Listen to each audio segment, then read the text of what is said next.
Greetings, my sports to the bone people. Welcome back to the channel. Thank you all for checking this one out.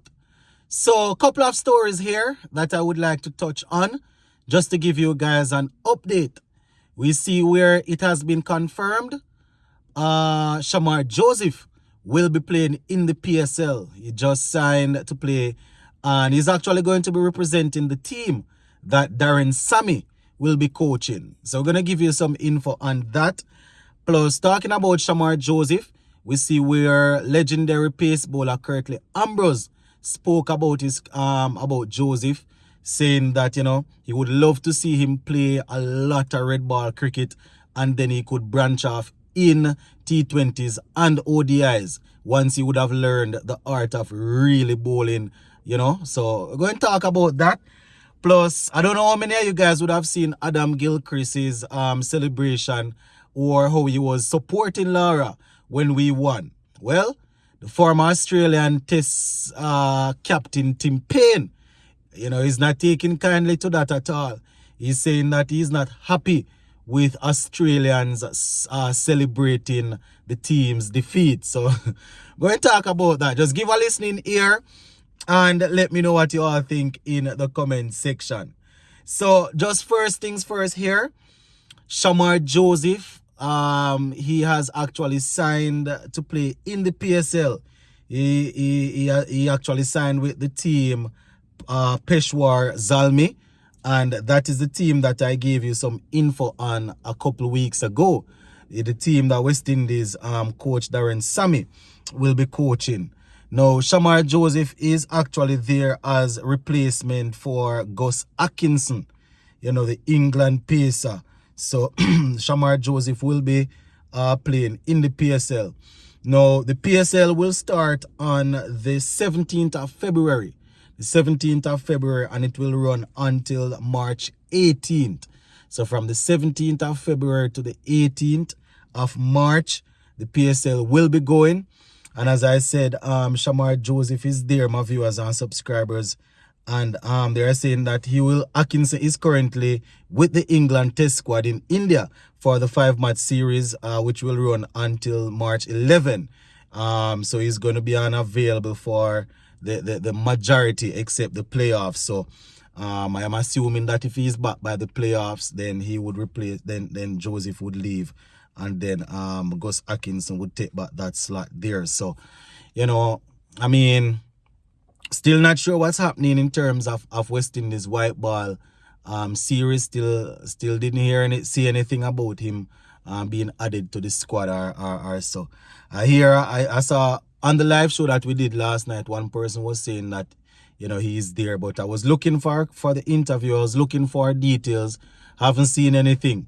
I'm going to continue to check, but, I still haven't seen anything from a source that I can say yes. And seeing that we're talking about Shamar Joseph, let me just go ahead and give you what Sir Curtly Ambrose had to say. So this is Ambrose here, taking this from the Wisden website. And I quote, "He is a skiddy customer, more in the mold of a Malcolm Marshall." Right? So I hope that he remains focused, humble, and continues to learn his craft, tries to learn and to improve every single day. He went on to say, "I would like to see Shamar Joseph play a lot of red ball cricket. He has just started his career, so he needs to learn and understand what it takes to become a world-class fast bowler. And then you can always branch out into ODIs and T20 cricket. But learn the art first, make sure he's got a solid foundation, and then he can branch out." And I understand what Sir Curtly is saying, I have always said that that is what happened with O'Shane when he came in. And even I was talking to O'Shane in the interview that we had with him, he was saying it wasn't his choice, because if it was his choice, he would have gone on to play, some red ball and test and probably his career would have gone a different direction. But based on the needs of our team, you understand, players usually get roped in, but I am a strong believer in players playing the longest format, learning to bowl, and that is how you develop. Learning to you get a chance to experiment with certain type of deliveries, and then you can branch off. Where ODI is concerned, I think the fact that he would have to be bowling 10, he would have to bowl 10 overs. I think that is still a way for him to really continue his learning path. You understand? But to just bowl 4 overs and certain thing, you're expected to bowl a certain way is probably not the most helpful thing in the world. So Curtly went on to say he is the type of person who could go on to become a successful cricketer. He is certainly a huge find for West Indies cricket. And as long as I can continue, I think, as long as he can continue, I think he could be a force to be reckoned within the world of cricket, end quote. So some very good advice and compliment coming from Sir Curtly Ambrose. As we know, he would have done, he would have played at the highest level himself, and he knows exactly what he's talking about. But as they always say, when a man going out to try and take care of his family, when he realized that there is only 4 or 6 test matches for the year, and I mean, he didn't say that he won't play in the T20. He said that while he is wanted for test cricket, he will play. So I'm assuming that outside of that, he is going to play. And man, it's easy for us to sit and say, go and play 4-day regional cricket and work on your game.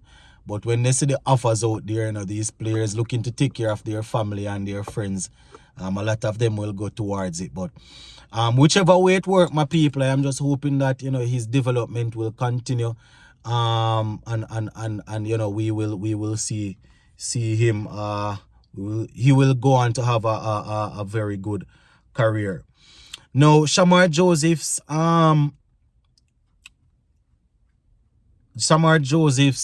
performance alongside his teammates really captured the heart of a lot of people across the world.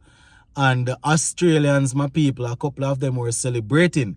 Not say celebrating, but just congratulating the former players. Talking about Adam Gilchrist in the commentary box. He was smiling and laughing and congratulating Brian Lara.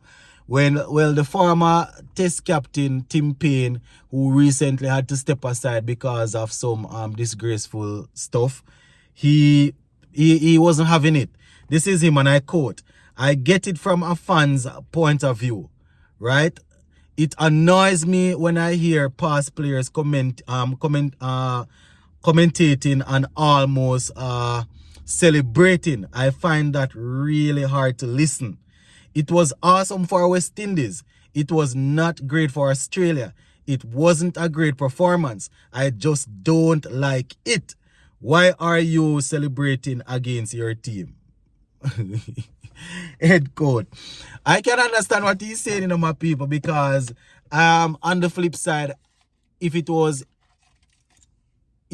our former players doing that, then knowing us, we would be saying that they are sellouts and they are snakes. We are quick to call people sellout and snakes. But because we're on the other side of it, we're going to look at it and say that, he should just leave that alone. But if we look at it and be in his shoes, if it was our former players behaving like that, we would start calling them snakes and sellout and all of that. So I can understand what he's saying, but get with it, master. Get with it, Tim Payne. I just saw the thing set when people want to see a particular team performing, But we're going to leave you right there. So let me know what you all think in the comment section. Is Tim Payne onto something, or you should just leave it alone? Big up on yourself.